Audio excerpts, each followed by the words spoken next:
নমস্কার, কেমন আছেন সবাই? আশা করি ভালো আছেন। আর আরেকটা বিষয় হলো, আপনারা যে আমার সঙ্গে আছেন, এর জন্যে আমার তরফ থেকে আপনাদের প্রত্যেকের জন্য রইল আমার আন্তরিক কৃতজ্ঞতা। তো আমাকে জানেন, অনেকেই প্রশ্ন করেন যে ম্যাম, আমরা কেন চাইল্ড কাউন্সিলরের কাছে যাব? আমরা কখন বুঝবো যে আমার সন্তানের কাউন্সেলিংয়ের দরকার আছে? এটি একটি খুব গুরুত্বপূর্ণ কথা। সত্যি কথাই, সবসময় তো বোঝা যায় না যে আমরা কেন যাব চাইল্ড কাউন্সিলরের কাছে। আমরা কেন যাব? আমার বাচ্চার কখন কি সমস্যা দেখলে আমরা মনে করব যে না, আমাদের বাচ্চার কাউন্সেলিং দরকার আছে, এটা জানতে হবে। তো আজকে আমি সেরকমই 5টা পয়েন্টের কথা আপনাদের বলবো। এই 5টা পয়েন্টের মধ্যে যদি কোনো একটা আপনি দেখেন যে আপনার সন্তানের মধ্যে আছে, তাহলে কিন্তু আপনি জানবেন যে আপনাকে অবশ্যই যেতে হবে কাউন্সিলরের কাছে। আপনার সন্তানের ইমোশনাল হেল্পের ভীষণভাবে প্রয়োজন। কেমন?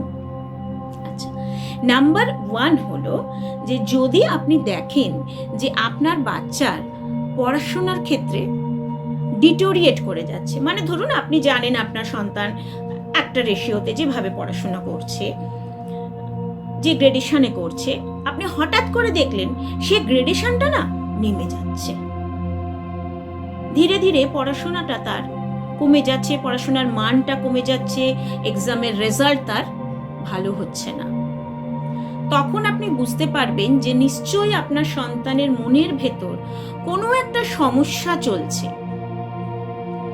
যেটার এফেক্টটা গিয়ে পড়ছে কিন্তু লেখাপড়ার ওপর। আপনি হয়তো বাইরে থেকে কিছু বুঝতে পারছেন না, তো তখন কিন্তু আপনি জানবেন যে আপনার সন্তানের কিন্তু ইমোশনাল হেল্পের ভীষণ দরকার, ভীষণভাবেই দরকার আপনার সন্তানের ইমোশনাল হেল্পের। তখন আপনাকে যেতে হবে চাইল্ড কাউন্সিলরের কাছে। দ্বিতীয় নম্বর হলো ইন্ট্রোভার্ট।